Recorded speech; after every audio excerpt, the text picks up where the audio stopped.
Tässä olisi nyt sitten tämä ikkunanpoka, jota jo sillä aiemmalla saunavideolla ihmeteltiin. Olen tehnyt sille tämän maalinpoiston. Aika nättiä, siistiä puuta. Ollaan toi yksi liitos vähän tonnen kärsinyt, mutta se on aiemmin jo liimattu kuntoon, niin annetaan se olla noin. Tehdään tälle vaan uusi lasitus ja maalaus, niin menee kyllä täydestä. Koska tästä oli kaikki ne alkuperäiset lasiruudut mennyt rikki, niin tehdään ne uusiksi. Tässä on tämmöinen sopiva lasiruutu. Saadaan ainakin tehtyä nämä nurkkakappaleet. Tuohon katsotaan sitten joku pienempi jämäpala vielä. Nämä on jotain tuommoista 162 milliä leveitä. Niin otetaan tästä ensin 2 soiroa ja sitten halkaistaan ne ja sen jälkeen tehdään vielä ne viisteet. Tää on vähän tämmöistä vanhaa haurasta lasia, että katsotaan saadaanko siitä ne leikattua. Jos se ei onnistu, niin tuolla on lisää kyllä sitten lasin kappaleita, otetaan uusi vaan. Ensi alkuun kannattaa hiukan pyyhkiä näitä pintoja, jos siellä on jotakin roskaa, pölyä tai kiviä, pieniä kivenjyviä. Ei sitten tylsytä lasiveittä ihan turhan päiten. Ja niiden ruutujen leveyshän oli se 162 milliä, niin voidaan tänne merkata tolla lailla, että viiva leikataan sitten veksi.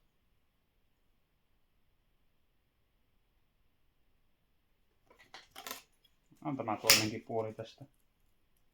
Katsoo, tässä riittää leveys kyllä mukavasti. Tuohon jää tämmönen pieni kaista, että se on vielä mahdollista tämä leikkaus. Noin.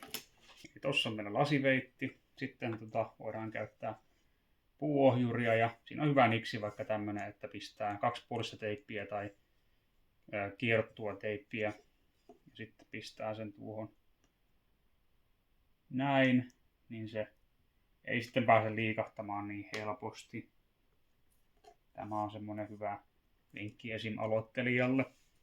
Sitten leikataan ja tämä terää pitää ihan kevyesti painaa, mutta ei kuinka liikaa. Sillä siitä kuuluu semmonen leikkaava ääni, sopivaa painetta ja semmonen yhtenäinen veto. Se ei saa siinä alkaa sitten liikkumaan, muuten se todennäköisesti epäonnistuu, mutta kevyesti painaa ja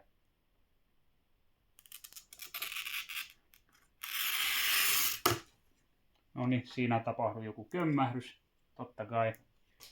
Heitin tästä tämän lasin ympäri ja sitten koputellaan.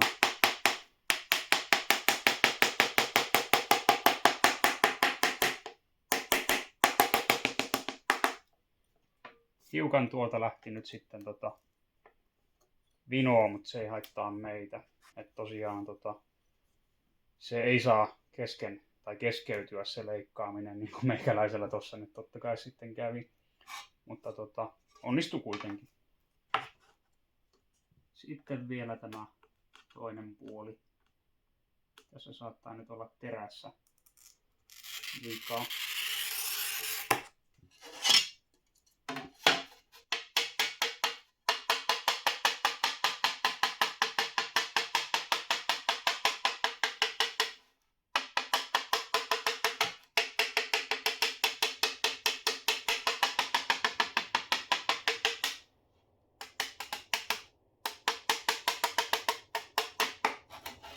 Noin.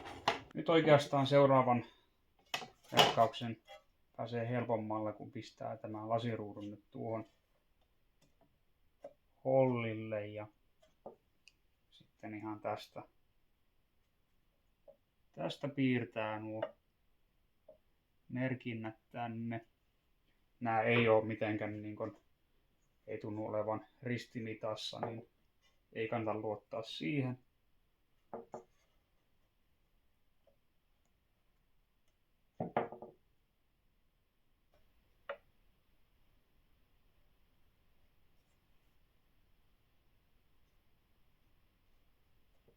Ja mikäli nämä nyt laakista onnistuu, niin pistän tänne jo sitten tarrakappaleet, joihin tulee tuo numerointi. Täällä on pokan yläreuna, olen päättänyt sen näin. Niin lähden tuosta sitten ylhäältä oikealle päin, eli 1, 2, 3, 4. Toi voi olla 5 toi keskimmäinen, sitten mennään näin. Tää on kuitenkin ruutu 2. Ja tämähän on sitten 4.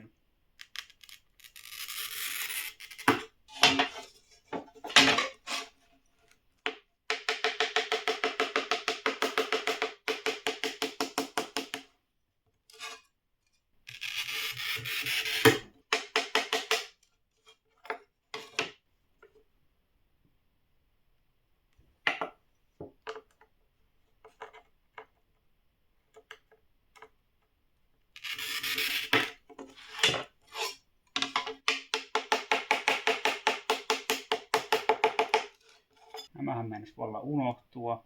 Toi oli yläreunan. Tunnistan tosta pienestä viisteestä ja toi on 3. Tämän keskimmäisen kanssa teen nyt sitten taas tämmöisen tempun. Pistän sen vaan tuohon päälle. Saataisiko me siitä joku semmonen sivu. Otetaan vaikka tämä. Sitten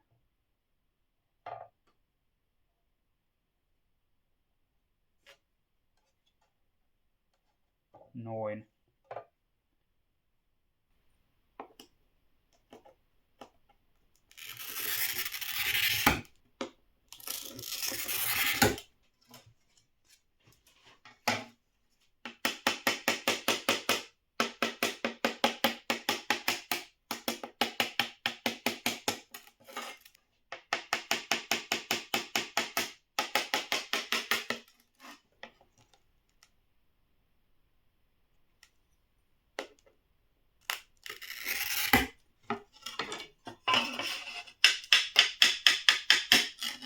Se on siinä.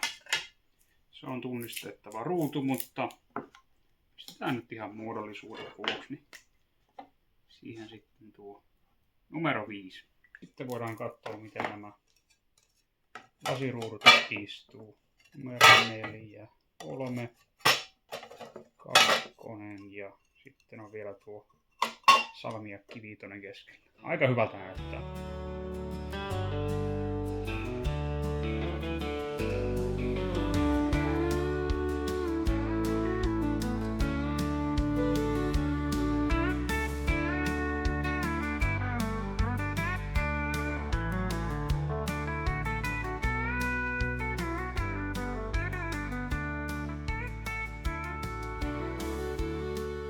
No sitten tarvitsisi saada vielä tehtyä karmi tolle pokalle, ja tässä nyt on tämmöistä kakkoskutosta lankkua, niin ihan riittävän hyvää, että tällä kun itselle tekee, ja hiukan toisarvoisempaan rakennukseen.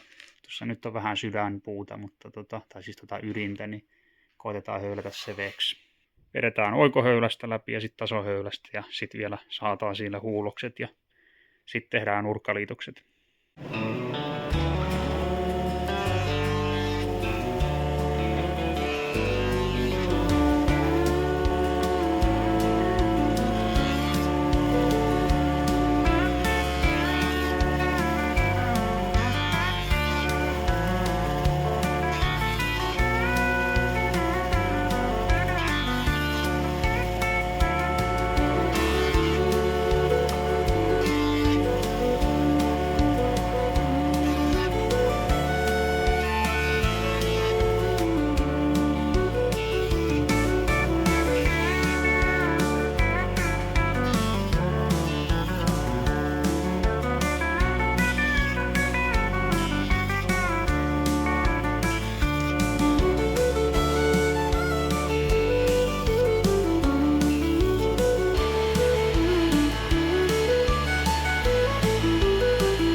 Ja seuraavana olisikin vuorossa sitten noiden huulosten tekeminen näihin aihioihin.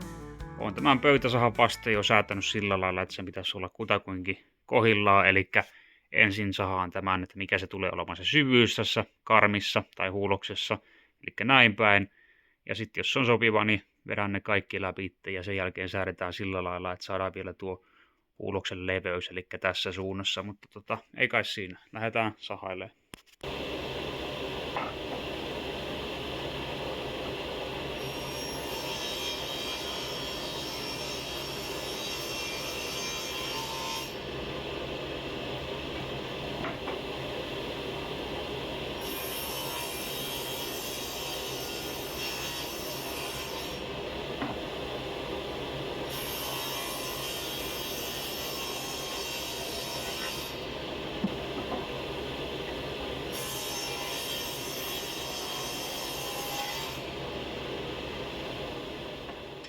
Noin, siinä olisi oikein passeli syvyys tuolle pokalle.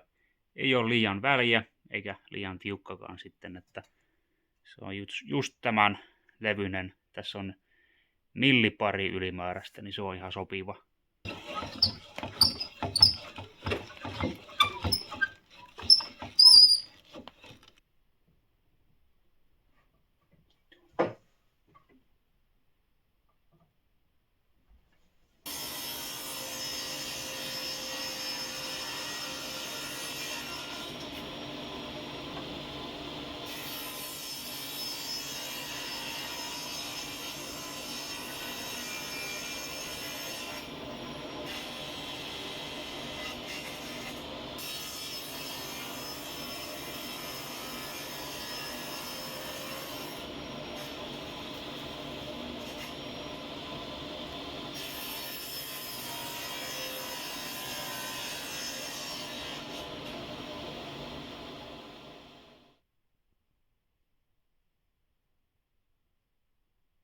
No nyt nämä aihiot on lyhennetty noihin kutakuinkin oikeisiin mittoihin. Mä oon merkannut nämä nurkat, eli tässä on nyt nämä pystypuut.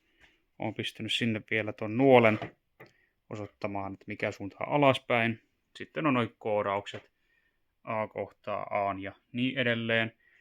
Tästä voi alkaa noita liitoksia tekemään sitten, kun on tämä koodattu, että mikä on mikäkin nurkka.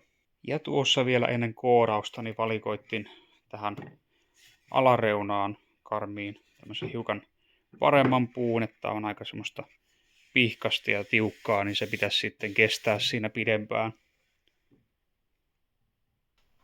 Mä teen näihin nurkkiin nyt noit lohenpyrstöliitokset ja ihan ensi alkuun merkkaan sitten nämä pyrstöjen paikat ja käytän siihen apuna suuntaispiirintää se, että merkkaan, että mistä noit alkaa noit pyrstöjen kohdat ja tässä voi sitten kätevästi tehdä molemmat nämä pystyosat samanaikaisesti tai siis tämän merkintävaiheen. Tämän vaiheen voisi tehdä ihan tuon kulmamuistinkin avulla, mutta silloin tarvii tuon lankun pään olla täysin suora ja mulla ne tässä nyt ei ole ihan absoluuttisen suoria, niin saan varmemmin tehtyä tuon liitoksen kulman tällä lailla, että ihan tuon viivottimen alulla merkkaan ne.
Ja nyt sitten seuraavaksi mä siirrän noit lohenpyrstien sijainnit noihin karmin vaakakappaleisiin ihan vaan tällä, että asetan tuon pystyosan tähän päälle ja sitten kun se on oikealla kohdalla, niin kynällä merkkaan tuon lohenpyrstön paikan, niin voidaan sen jälkeen saada nuot pinnit sitten.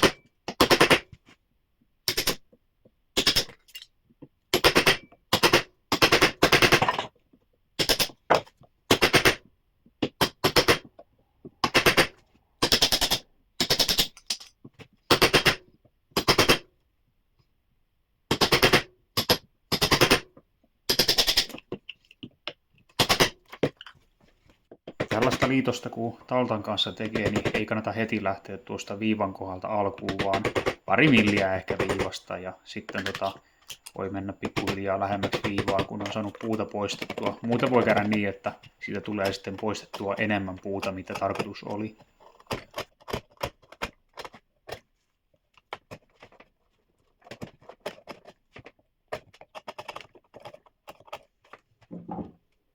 No sitten on vielä jäljellä kokoonpano tälle karmille, tai ei se nyt tietenkään viimeinen vaihe ole, mutta aika lailla valmista kuitenkin on.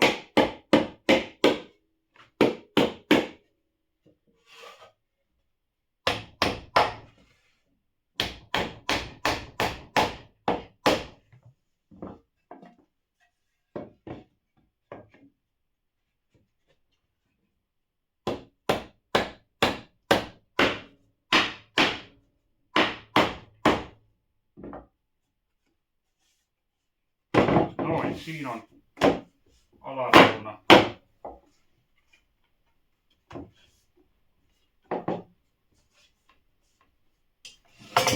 Tästä ei kannata välittää. Se on pohjassa asti, mutta jäi vähän lyhkäiseksi tuo alasarja, mutta sillä nyt ei ole mitään käytännön merkitystä. Siinä on ihan riittävästi liitoksessa puuta kyllä. Nyt katsotaan suora kulma sitten vielä. Se on aika lailla siinä. Siinä olisi. Onhan sitä nyt ihan pakko sitten mallata myös, että miltä tämä poka näyttää karmissa. Kyllähän se on tosi nätti. Saranointi pitää kanssa tehdä. Se on mukavaa, että se on sitten helposti avattavissa tarpeen vaatiessa. Nyt alustavasti mietin, että tämä poka voisi olla ihan valkoinen, sitten karmi semmonen joku harmaa ja pielilaudat vihreäksi. Mutta toki semmonenkin nyt vähän innostaisi, että maalaisi tämän punaiseksi. Jotenkin on aina haaveillut, että olisi itsellä punaiseksi maalattu vanha ikkunan poka ja vielä kuitenkin ristikko. Se vaan jotenkin punainen väri sopii tosi hienosti, kunhan se vaan niin kun istuu siihen ympäristöön myös. Et nyt täytyy vähän tutkia, että onko se punainen liian raju siinä saunassa. Siihen tulee toi punainen kolmioripa huopakatto kyllä päälle, mutta sitten siinä on se semmoinen pinttyneen valkoinen ovi, vihreät nurkkalaurat ja pielilaurat. Sitten se hirsi nyt on semmoinen tumman ruskea roslakin mahonki, mitä se nyt sitten kokonaisuus tulee olemaan sitten loppupeleissä, mutta jotakin semmoista. Niin se, että jos saadaan punainen poka istumaan niiden kaikkien muiden värien kanssa, niin ehdottomasti punaiseksi, mutta muussa tapauksessa sitten valkoinen, niin se on ainakin semmoinen neutraali, ehkä pouta tai joku semmoinen hiukan sävytetty perusvalkoinen, ettei se ole ihan niin silmillä hyppäävä kirkas sitten. Päätin nyt sitten vielä pohjamaalata tuon pokan tuossa tuon kittauksen perään, että tämä on ihan pelkkä pohjustus. Väri voidaan vielä vaihtaa, jos siltä tuntuu.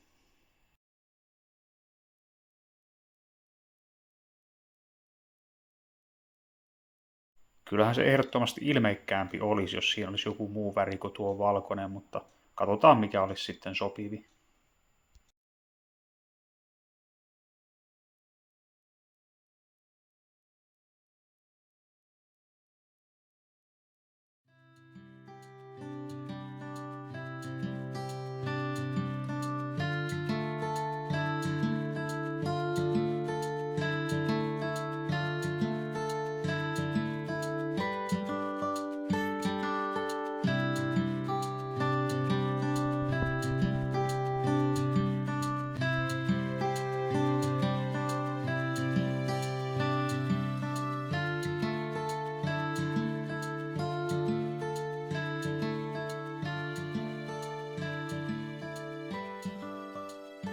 No siinähän meillä alkaisi olemaan lähes valmis ikkunapaketti, mitä nyt tuo lopulliset maalipinnat ja saranointi puuttuu.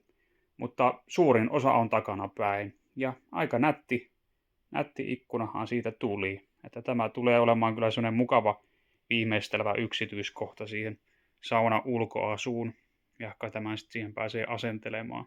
Tässä olikin sitten taas kaikki tältä erää, eli kiitos oikein paljon kun viihdyit tämän videon ääressä. Jos tykkäsit tästä videosta, niin heitä sinne peukku ja kommentoi, jos tuli jotain kysymyksiä vaikka tähän ikkunaprojektiin liittyen tai ihan vaikka johonkin muuhunkin asiaan liittyen. Tilaa ihmeessä myös kanava, ellei ole vielä tehnyt, niin nähdään sitten seuraavienkin videoiden ja projektien parissa. Ja kanavan jäseneksikin voi liittyä, jos haluaa olla suoraan tukemassa tätä kanavan toimintaa. Mutta näin. Kiitos taas oikein paljon ja nähdään seuraavalla kerralla.